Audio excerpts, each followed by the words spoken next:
These are some of the most popular brands in America today, but do you ever think about where these companies produce their items? We commonly think of these companies as part of the American dream, self-starters that made millions from nothing but a good idea, but many of these companies are built on the shoulders of child and women laborers exploited in Asian countries. According to the Chinese Labor Bulletin, there are approximately 12 million children working between the ages of 10 and 14 in China. While this statistic is appalling to many, it is made possible through us and our participation in globalization. Globalization is the shrinking of the world through advancements of technology and communication. This sounds like a good idea, right? Well, it does allow women to be financially independent and circulate money into their economies, but with few rights or regulations, workers are forced to work long hours for low pay and unsafe working conditions. Where your item has been made has a big effect on the working conditions and people who made it. For example, the average wage in the United States is $12.15 an hour compared to in China where it is 55 cents per hour.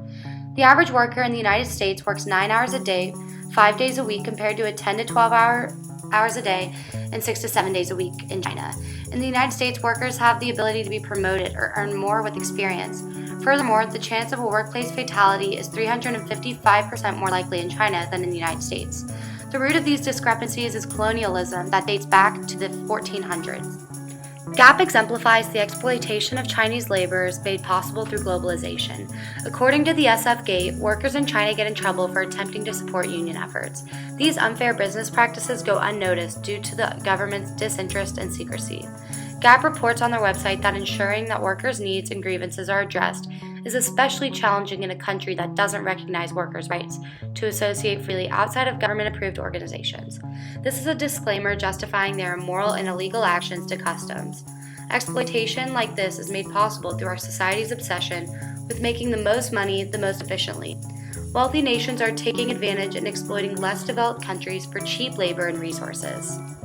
On the other hand, Patagonia is a company that has factories in the United States and portrays efforts for good working conditions. Patagonia engages in a range of due diligence activities to promote and sustain fair labor practices, safe working conditions, and environmental responsibility in the finished goods factories that make our products. Patagonia has a supplier workplace code of conduct and matching benchmark document. Their code is based on International Labor Organization, core labor standards, and requires compliance with all laws where their factories operate. In addition, Patagonia has managed to ensure that their companies promote a good working environment by letting their workers have flexible working hours and allowing them to take breaks outdoors. In conclusion, these examples show that globalization can be both positive and negative. Globalization increases the demand for labor in developing countries and helps the nation further develop by bringing money into the country. It additionally increases connectedness and communication between countries. However, the inability to fight for workers' rights in China leads to exploitation through unfair pay and working conditions. In order for these working conditions to change with increasing spread of technology and new ideas, there are many things that can be done. Implementing regulations and minimum wages for factory working conditions, along with more oversight over the factory, could help create a better environment.